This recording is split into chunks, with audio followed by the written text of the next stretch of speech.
क्योंकि इंटरव्यू में जब आप जाकर बैठते हो आपको वहाँ पर किस तरीके का सवाल पूछा जाएगा और किस वे में पूछा जाएगा इसके बारे में आपको भी आइडिया नहीं रहेगा। और आप अगर वहाँ पे प्रिपेयर होकर जाते हो तो आप ये नहीं सोचोगे कि भाई ये चीज़ तो मैंने प्रिपेयर ही नहीं हुई है। कुछ चीज़ें जो होती है अपने को इनबिल्ड हमारे मेमोरी में स्टोर हो जाती है। जैसे आप कहीं जा रहे हो, आप कुछ देख रहे हो, कोई नेम प्लेट देख रहे हो या फिर कोई बोर्ड देख रहे हो जिस पे कुछ नाम लिखा हो, अगर आप कहीं पे जाते हो तो बाज़ वक़्त वो सारी चीज़ें फ्लैश होती है। ठीक उसी तरीके से आपको ये सारा बोर्ड पर जो लिखा हुआ है ये सारी चीज़ें तो आपके दिमाग में इम्प्रिंट होगी। साथ में आप मेरे जो वीडियोस हैं उसको अगर ध्यान से अगर सुनेंगे, ध्यान से अगर उसको समझेंगे तो हो सकता है ये बात आपके दिमाग में ज़्यादा अच्छी तरीके से पंच कर जाएगी। तो दोस्तों आज की इस वीडियो में हम बात करने वाले हैं सेकेंड चीज़ के बारे में। सेकेंड चीज़ जो मैंने बताया था कि इलेक्ट्रिकल ड्राइंग। लास्ट टाइम पे मैंने आपको जो क्लासिफिकेशंस बताए थे ठीक उसी तरीके से वो क्लासिफिकेशंस के बाद में सेकंड नंबर पे था इलेक्ट्रिकल ड्राइंग के अंदर वो कौन सी चीज़ें हैं जिसको आपको ध्यान देना ज़रूरी है। अगर हम आते हैं इलेक्ट्रिकल टॉपिक के ऊपर, electrical topic is also a vast topic, not as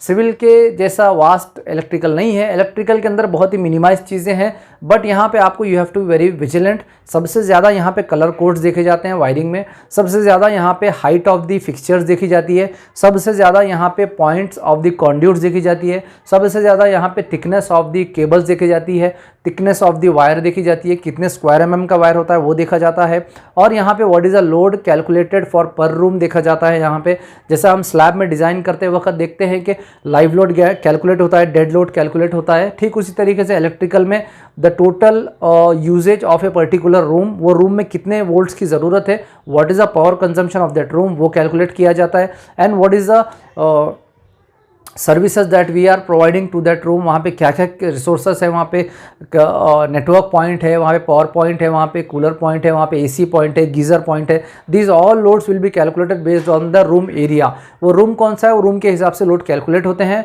और उसके बाद में चल के हमारे सामने एक फिगर आता है। Based on that figure we decide whether you have to go with single phase, double phase और ट्रिपल फेस, एक फेस, दो फेस, तीन फेस जिसे हम कहते हैं, उस पर हम किससे जा सकते हैं। ये सारी चीज़ें हम इलेक्ट्रिकल ड्राइंग में देखने वाले हैं आगे। तो मैं आपको ये एक चीज़ यहाँ पे ये बताऊँगा, इस वीडियो को ज़्यादा से ज़्यादा शेयर करिए क्योंकि इसके अंदर मैं बहुत ही इंपॉर्टेंट चीज़ें आपको बताने वाला हूँ। ये सारी चीज़ें आपको इन फ्यूचर काम आने वाली है। तो जैसे कि अगर हम चलते हैं इलेक्ट्रिकल ड्राइंग की तरफ, सबसे पहले इलेक्ट्रिकल के अंदर सबसे पहला जो फाइनलाइज होता है that is nothing but A line diagram.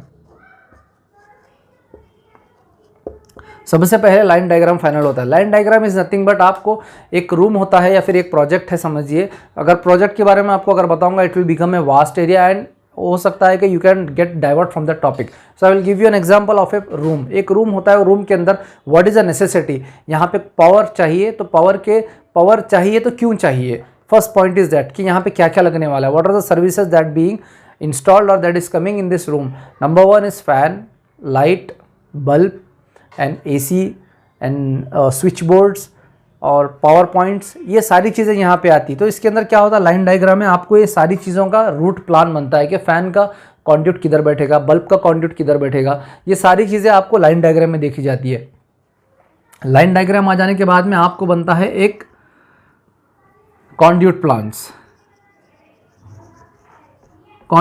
बनता है। इसमें आपको कॉन्ड्यूट प्लान में क्या रहेगा, वहाँ पे पर्टिकुलर लोकेशन रहेगा कि कहाँ पे फ़ैन बैठेगा, रूम के सेंटर में बैठेगा, रूम के कॉर्नर में बैठेगा, या फिर रूम से 2 मीटर छोड़कर बैठेगा, कितना सेटबैक पे बैठेगा वो रहेगा। फिर उसके बाद में आपको कॉन्ड्यूट में जो स्लैब में वायरिंग आप जो पाइपिंग डालोगे at the time of concrete, वो पाइपिंग किस तरीके से होगी, कहाँ से वो इन होगा, कहाँ से आउट होगा, उसका लूपिंग पॉइंट्स किधर रहेगा, ये सारी चीज़ें आपको कॉन्ड्यूट प्लान के अंदर देखने को मिलती है। और इसके साथ साथ आपको कॉन्ड्यूट प्लान के अंदर एक और चीज़ ये देखने को मिलती है कि आपका जो वॉल रहेगा, यानी जो प्रोजेक्ट में आप जो उस पर काम कर रहे हो, जैसे कि मैंने आपको एग्जाम्पल एक रूम का दिया है, उस रूम में अगर कोई पावर पॉइंट अगर होता है तो पावर पॉइंट का ड्रॉप किधर आ रहा है।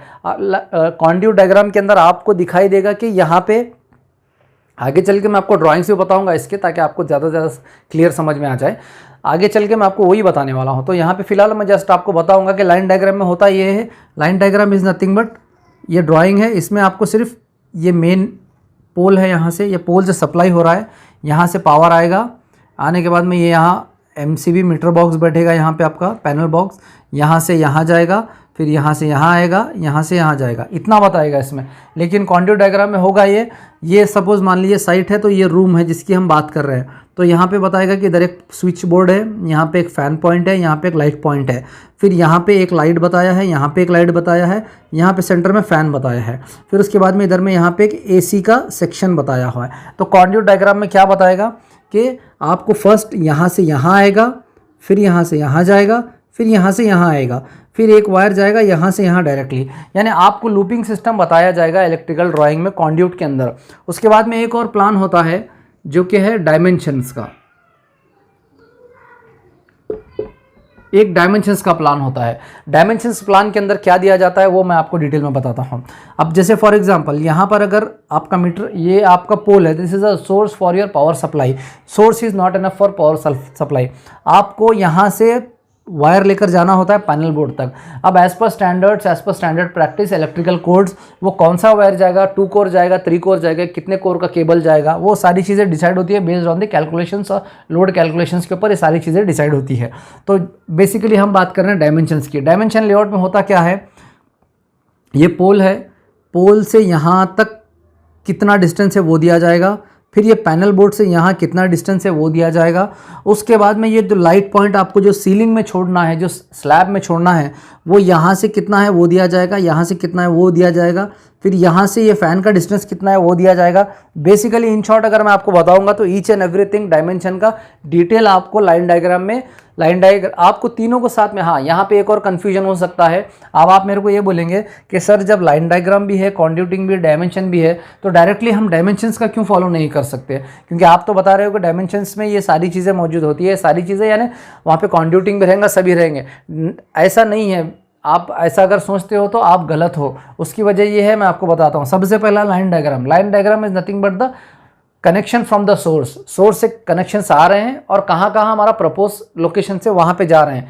लेकिन कॉन्ड्यूटिंग के अंदर क्या रहेगा, सोर्स से आपका जो सप्लाई आ रहा है वो कौन से केबल में आ रहा है, कौन से डाया के केबल में आ रहा है, वो केबल में आ रहा है या फिर वो वायर में आ रहा है, कहाँ से आ रहा है, अंडरग्राउंड आ रहा है क्या रूफटॉप से आ रहा है, कहाँ से आ रहा है, कॉन्ड्यूटिंग के अंदर ये दिया हुआ होता है। साथ ही साथ जब आप लाइन डायग्राम के अंदर आपका रिसोर्स प्लान जब आप देते हो कि फ़ैन यहाँ चाहिए, बल्ब यहाँ चाहिए, तो कॉन्ड्यूटिंग डायग्राम के अंदर आपको वो सारी चीज़ें मार्क की होती है कि यहाँ पे आपको इतने साइज़ का कॉन्ड्यूट छोड़ना है, यहाँ पे इतने स्विचेस लगेंगे, यहाँ पे नेटवर्क का ये स्विच लगेगा, नेटवर्क का ये रहेगा, ये सारी चीज़ें पोर्ट्स आपको वहाँ पे छोड़ने होंगे। कॉन्ड्यूट के अंदर ये सारी चीज़ें दी जाती है। लेकिन जब आप चलते हैं डायमेंशन प्लान की तरफ, डायमेंशन में आपको सिर्फ वहाँ पे एक लोगो दिखाई देगा, आपको वहाँ पे फ़ैन का लोगो दिखाएगा, आपको वहाँ पे बल्ब का लोगो दिखेगा, आपको वहाँ पे सारे सर्विसेज का लोगो दिखेगा। लेकिन वहाँ पर आपको डिटेल में कॉन्ड्यूट का जो हिस्ट्री होती है, वो कॉन्ड्यूट की हिस्ट्री आपको डिटेल में वहाँ देखने को नहीं मिलेगी। इसलिए आपको सबसे पहले लाइन डायग्राम देखना होगा, उसके बाद में कॉन्ड्यूट देखना होगा, उसके बाद में डायमेंशन देखना होगा। जबकि this is completely A repeating process, ये रिपीटिंग प्रोसेस है। आप इसको 1 बाय 1 फिर से पढ़ना होगा आपको। इसको जब तक आप नहीं पढ़ोगे आपका साइकिल पूरा नहीं होगा।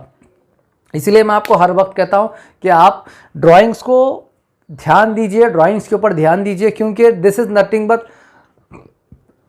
Drawings are the bread and butter of a project. जितना अच्छे से आप ड्राइंग्स को समझेंगे उतना अच्छे से आप प्रोजेक्ट कंप्लीट कर पाएंगे सक्सेसफुली। प्रोजेक्ट तो वैसे भी कंप्लीट होगा, अगर आप हो तो भी होगा, आप नहीं हो तो भी होगा, लेकिन आप हो उस प्रोजेक्ट को कंप्लीट कर रहे हो तो इट मीन्स दैट कि वो प्रोजेक्ट में आप होना ज़रूरी है। आप कैसा रहोगे वो प्रोजेक्ट में, लॉन्ग रन कैसा दोगे प्रोजेक्ट में, जब आप ये ड्राइंग्स को समझ पाओगे, ये ड्राइंग्स को सारे जान पाओगे, तब आप एक लॉन्ग रन दे पाओगे अपने प्रोजेक्ट में। अगर if you are missing these things then you can not stay long for the project. Okay, if projects want you to be long then you have to be perfect on all these things। तो इसलिए मैं आपको हर बार यही कहता हूँ कि drawings is the main की to success. जितना आप ड्राइंग्स को पढ़ोगे उतना आप आगे बढ़ो। अगर आप ड्राइंग्स को नहीं पढ़ोगे, अगर आप ड्राइंग्स को नेग्लेक्ट करोगे तो definitely 100% I am telling you that you will be in a very big what you say misconception और in a very big mistake और in a very big confusion। क्योंकि जब तक आपको ड्राइंग समझ में नहीं आती है आप काम नहीं कर सकते हो। जैसे कि बेसिकली आपको मैं एक छोटा सा एग्जांपल लेके समझाता हूँ। यहाँ पे अगर आपको यहाँ से बैंगलोर जाना हो या मुंबई जाना हो या गुजरात जाना हो, जहाँ भी जाना हो आपको, सबसे पहले आप क्या करोगे, रूट प्लान आपका डिसाइड होगा कि बाय बस जाओगे, बाय ट्रेन जाओगे, बाय प्लेन जाओगे, ये आप डिसाइड करोगे। फिर उसके बाद में आप उसके लिए क्या क्या प्रिपरेशंस होते हैं वो सारे प्रिपरेशंस आप करोगे। उसके लिए अगर टिकट लगती है तो टिकट अरेंजमेंट करोगे, उसके लिए अगर डीजल चाहिए बाय कार जा रहे हो तो कार अरेंज करोगे, अगर फ्लाइट जा रहे हो तो फ्लाइट टिकट देखोगे। ये सारी चीज़ें आप प्रिपरेशंस करते हो, क्यों? To reach the destination. वैसे ही एक साइड पे हमारा डेस्टिनेशन होता है completion of the project in quality, in time, in safety. तो उसके लिए हमको चाहिए perfect preparation, perfect planning and perfect decision to how to run this project. अगर आपके पास में ये सारी चीज़ें हैं then you are having a key to success and you will complete the project in time, in safety, in quality as said earlier. But the main question is that how to get these details. So don't worry about that, I am going to provide you all the details related to project. जैसे कि आपने भी ये free QA/QC course की series देख रहे हैं आप, तो आगे चल के आपको ऐसे बहुत ही सारे चीज़ें देखने को मिलेगी। आपको मैं इतना बता दूं यहाँ पे कि this is going to be a very big channel and इसको मैं आगे इस तरीके से प्रमोट करूँगा, इस तरीके से आगे लेकर जाऊँगा कि this will be the only learning platforms for civil engineering. बहुत सारे लोग कुछ भी बता देते हैं, मतलब डायरेक्ट स्लम टेस्ट बताते हैं, क्यूब बताते हैं। अगर आप क्यूब की टेस्ट की रिपोर्ट मारोगे तो आपको n नंबर ऑफ वीडियोज़ मिल जाएंगे यूट्यूब पे, लेकिन कोई भी इस तरीके से प्रैक्टिकल समझाने वाला आपको नहीं मिलेगा। अगर मिलता भी हो तो शायद it is going to be as per the standards और more than the standards, but I am going to teach you on the ground level. Actual ground level पे होता क्या है, एक्चुअल साइट पे क्या होता है, एक्चुअली इंटरव्यू के रूम में क्या होता है, इंटरव्यू के रूम में क्या होता है, HR के रूम में क्या होता है, आपके साथ कौन सी बात की जाएगी, आपको क्या जवाब देना होगा, किस तरीके से आपको रिएक्ट करना होगा। ये सारी चीज़ें आपको सिर्फ और सिर्फ सिविल फॉर इंजीनियर्स के चैनल पे देखने को मिल सकती है। इसलिए आप लोगों को हर बार बोलता हूं मैं कि वीडियो को पूरा देखिए, आधा मत देखिए, क्योंकि आधा अगर देखेंगे तो half knowledge is very dangerous. और साथ ही साथ मैं आपको एक और चीज़ यहाँ पे बता दूँ, वीडियो को ज़्यादा से ज़्यादा शेयर करिए, चैनल को सब्सक्राइब करिए, वीडियो को लाइक करिए। The main reason is that कि मैं यहाँ पे फ्री में QA/QC कोर्स सिखा रहा हूँ और साथ ही और दूसरे टेक्निकल कोर्स भी सिखाऊंगा और साथ ही साथ सर्टिफिकेशन भी मैं आपको प्रोवाइड करूँगा। तो आपसे रिक्वेस्ट है मेरी चैनल को ज़्यादा से ज़्यादा शेयर करिए। तो आज के लिए था इलेक्ट्रिकल ड्राइंग के लिए इतना सा, और भी बहुत सारे ड्राइंग्स है, this is not a conclusion. आप सोच रहे हैं कि लाइन डायग्राम, कॉन्ड्यूट, डायमेंशंस हो गया यानी हम इलेक्ट्रिकल ड्राइंग सीख गए। जी नहीं, you are wrong, many more drawings are yet to come, जो मेरे आगे की वीडियोज़ में मैं आपको बताऊँगा, जिसके अंदर आपको दिखेंगे लोड कैलकुलेशंस बताऊंगा आपको, उसके बाद में DG सेट कैसे करते हैं, कौन से बिल्डिंग को DG पावर चाहिए, कौन से बिल्डिंग को आपको UPS लेना होगा, कौन से बिल्डिंग को आपको TC लेना होगा। ये सारी चीज़ें मैं आने वाली मेरी वीडियोस में आपके साथ शेयर करने वाला हूं। तो आप लोगों से रिक्वेस्ट है चैनल को शेयर करिए और वीडियो को लाइक करिए, चैनल को सब्सक्राइब करिए, ज़्यादा से ज़्यादा शेयर करिए। तो दोस्तों आज के लिए बस इतना ही इस वीडियो में। मिलते हैं आपके साथ एक और नई वीडियो में जिसमें और एक नया एक्सप्लेनेशन है, कुछ नया सीखेंगे। तब तक के लिए अपना ढेर सारा ख्याल रखिए। Thank you very much and take care.